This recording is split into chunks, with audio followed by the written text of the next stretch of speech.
Conclave का किया inauguration. Training institute के 1500 रिप्रेजेंटेटिव्स को किया संबोधित। कॉन्क्लेव से ट्रेनिंग इंस्टीट्यूट के बीच बेहतर। पंजाब सरकार का बड़ा फैसला, प्रदेश वासियों को महंगाई का एक और बड़ा झटका। पेट्रोल डीजल के दाम में हुई बढ़ोतरी। रामलीला मैदान में आम आदमी पार्टी की महारैली, विपक्ष पर जमकर बरसे केजरीवाल। महारैली में कपिल सिब्बल हुए शामिल। गोंडा में बृजभूषण सिंह का शक्ति प्रदर्शन, शायराना अंदाज में नजर आए बृजभूषण शरण सिंह। साथ ही कांग्रेस पर जमकर हमलावर हुए कुश्ती संघ अध्यक्ष। मुख्यमंत्री सिद्धारमैया ने लॉन्च की शक्ति योजना, महिलाओं के लिए बसों में यात्रा करना मुफ्त। शक्ति योजना लॉन्च करने से पहले भाजपा पर साधा निशाना। नमस्कार, मैं हूं आपके साथ नबीला उरूज और आप देख रहे हैं आज की खबर। रुक करते हैं बड़ी खबरों की तरफ। रविवार को दिल्ली के प्रगति मैदान स्थित इंटरनेशनल एग्जीबिशन और कन्वेंशन सेंटर में आयोजित किए गए देश के पहले नेशनल ट्रेनिंग कॉन्क्लेव का प्रधानमंत्री नरेंद्र मोदी ने इनॉग्रेशन किया। नेशनल ट्रेनिंग कॉन्क्लेव का मकसद सिविल सर्विस ट्रेनिंग इंस्टीट्यूट के बीच कोलैबोरेशन को बेहतर करना है। इस कॉन्क्लेव से ट्रेनिंग इंस्टीट्यूट के बीच कोलैबोरेशन बेहतर होगा। इसमें central training institute, state administrative training institute, regional and zonal training institute और रिसर्च इंस्टीट्यूट के लोग शामिल होंगे। इस कॉन्क्लेव में अलग अलग रिसर्च इंस्टीट्यूट के रिप्रेजेंटेटिव्स के शामिल होने से विचारों और नई सोच का आदान प्रदान होगा। इस कॉन्क्लेव में 8 पैनल डिस्कशन होंगे, सभी के टॉपिक्स अलग अलग होंगे। इनॉग्रेशन के मौके पर प्रधानमंत्री ने अलग अलग ट्रेनिंग इंस्टीट्यूट के 1500 रिप्रेजेंटेटिव्स को संबोधित किया। देश की गवर्नेंस प्रक्रिया और पॉलिसी को बेहतर बनाने के लिए मिशन कर्मयोगी की भी शुरुआत की गई है। इस नेशनल ट्रेनिंग कॉन्क्लेव की मेजबानी कैपेसिटी बिल्डिंग कमीशन द्वारा की जा रही है। इसका मकसद सिविल सर्विसेज ट्रेनिंग इंस्टीट्यूट के बीच सहयोग को बढ़ावा देना और देश भर के सिविल सेवकों के लिए प्रशिक्षण बुनियादी ढांचे को मजबूत करना है। केंद्र के अध्यादेश के खिलाफ दिल्ली के रामलीला मैदान में आज आम आदमी पार्टी की महारैली हुई। इस दौरान संबोधित करते हुए सीएम अरविंद केजरीवाल ने कहा कि तानाशाही को खत्म करना है। यह आंदोलन संविधान को बचाने के लिए है। संविधान बचाने के लिए आंदोलन शुरू किया है। केजरीवाल ने कहा कि केंद्र सरकार ने दिल्ली की जनता के अधिकारों को छीनने के लिए सुप्रीम कोर्ट के फैसले को खारिज कर दिया। इस फैसले को समझाने के लिए हमने कपिल सिब्बल को आमंत्रित किया है। मैं कपिल सिब्बल का दिल से शुक्रिया अदा करता हूं। प्रधानमंत्री मोदी पर निशाना साधते हुए अरविंद केजरीवाल ने कहा कि पीएम को इतना अहंकार है कि वो सुप्रीम कोर्ट को नहीं मानते। इसी को तानाशाही कहते हैं और इसी को हिटलर शाही भी कहते हैं। पीएम मोदी कहते हैं कि मैं सुप्रीम कोर्ट का आदेश नहीं मानता। अब दिल्ली के अंदर जनतंत्र नहीं चलेगा और दिल्ली के अंदर एलजी सरकार चलाएंगे। पीएम मोदी ने देश का संविधान बदल दिया है। एक बार कुछ लोग गए राजा को बोले जी नोटबंदी कर दो, नोटबंदी करने से भ्रष्टाचार खत्म हो जाएगा, आतंकवाद खत्म हो जाएगा। राजा को कुछ समझ नहीं आया, राजा की खूब चमची मारी उन्होंने। राजा ने एक दिन शाम को टीवी पे आके 8 बजे नोटबंदी कर दी।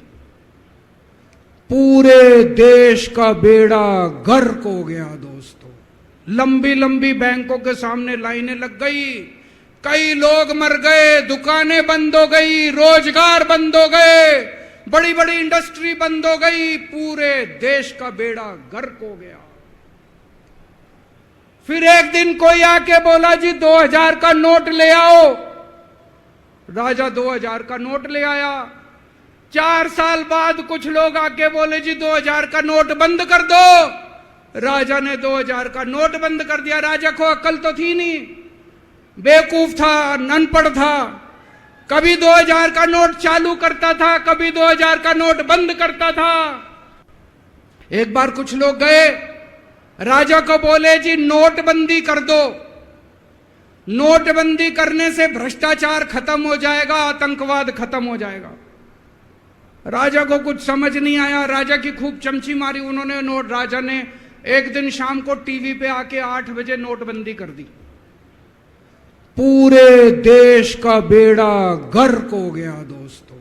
लंबी लंबी बैंकों के सामने लाइनें लग गई, कई लोग मर गए, दुकानें बंद हो गई, रोजगार बंद हो गए, बड़ी बड़ी इंडस्ट्री बंद हो गई, पूरे देश का बेड़ा गर्क हो गया।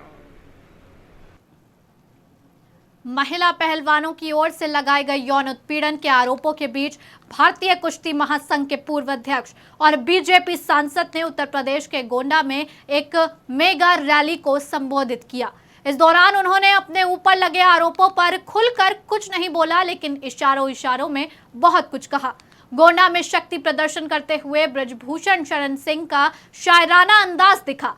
रैली को संबोधित करते हुए उन्होंने शायरी पेश करते हुए कहा, कभी अश्क, कभी गम तो कभी जहर पिया जाता है, तब जाकर जमाने में जिया जाता है।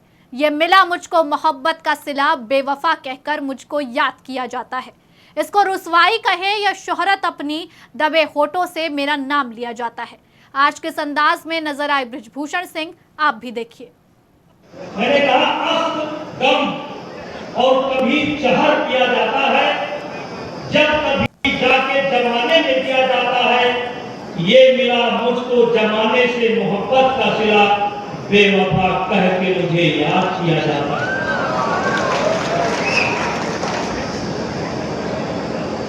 इसको रुसवाई कहे या शोहरत अपनी, इसको रुसवाई कहे कि शोहरत अपनी, दबे ओठों से मेरा नाम लिया जाता है। कर्नाटक में कांग्रेस की बम्पर जीत के बाद सिद्धारमैया को राज्य का मुख्यमंत्री चुना गया और कर्नाटक के मुख्यमंत्री पद पर विराजमान होकर सिद्धारमैया कर्नाटक में आए दिन नई सुविधाएं लाने की बात करते रहते हैं। तो वहीं अपनी बातों को सच्चाई में बदलने के लिए आज सीएम सिद्धारमैया ने प्रदेश में शक्ति योजना लॉन्च कर दी है। योजना के तहत महिलाएं राज्य सरकार की बसों में मुफ्त यात्रा कर सकेंगी। कांग्रेस द्वारा की गई 5 गारंटियों में से ये पहली गारंटी है जो लागू हो गई है। योजना के तहत महिलाएं राज्य सरकार की बसों में मुफ्त यात्रा कर सकेंगी। सीएम सिद्धारमैया और कर्नाटक के उप मुख्यमंत्री डीके शिव कुमार ने आज शक्ति योजना के तहत केएसआरटीसी और बीएमटीसी बस में महिलाओं के लिए मुफ्त यात्रा का उद्घाटन किया। उनके साथ कई और मंत्री भी शामिल रहे। अधिकारियों का कहना है कि इस मुफ्त यात्रा सेवा से हर दिन 42 लाख से अधिक महिला यात्रियों को लाभ होगा और राज्य के खजाने पर सालाना लगभग 4,000 करोड़ रुपए खर्च होंगे। जानकारी के लिए आपको बता दें कि यह योजना आज दोपहर 1 बजे के बाद राज्य की सीमा के भीतर महिलाओं के लिए उपलब्ध हो गई। इतना ही नहीं, मुख्यमंत्री ने सभी जिला प्रभारी मंत्रियों को निर्देश दिया है कि वो अपने अपने जिले में इस योजना का शुभारंभ करें। लेकिन महिलाओं के लिए बस यात्रा मुफ्त करने से पहले कर्नाटक के मुख्यमंत्री ने भाजपा पर निशाना साधते हुए ये कहा कि पहले 30% महिलाएं बस से यात्रा करती थी, लेकिन भाजपा सरकार में महिलाओं ने बस से यात्रा करना कम कर दिया। अब मात्र 34% महिलाएं ही बस से यात्रा करती हैं। इतना ही नहीं, सिद्धारमैया ने आगे कहा कि भाजपा नहीं चाहती कि महिलाएं अपने घरों से निकले।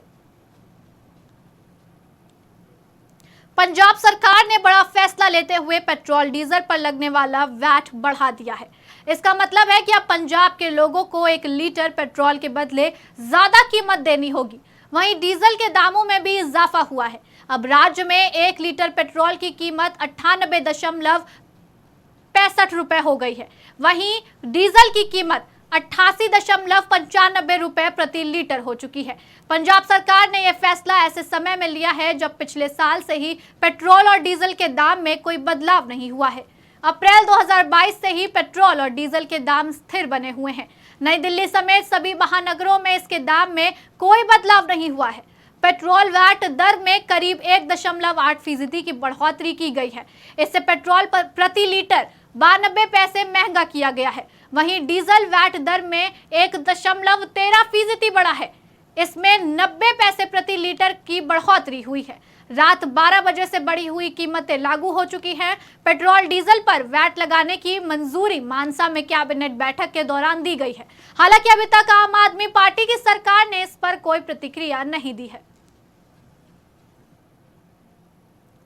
फिलहाल इस बुलेटिन में इतना ही। देश और दुनिया की बड़ी खबरों के लिए बने रहिए आज की खबर के साथ।